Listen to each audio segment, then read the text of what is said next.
time I'm going to show you how to create part kits. So I'm on the System Setup tab here, and I'm going to access the part kits.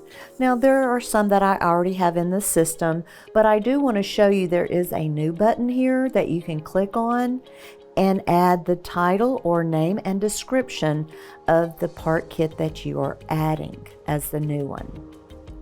I'm going to use a tire change as an example. So I'm going to open here. I already have this one created. You'll see the name and description as tire change, and it is marked as active, okay? So as I have that line selected, I can click on the button to add, edit part kit items. So in this part kit, I want to add some tires.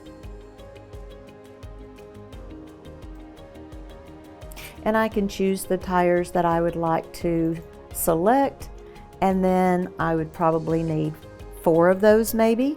If you want to leave it at 1 and then change it on your repair order, that's up to you.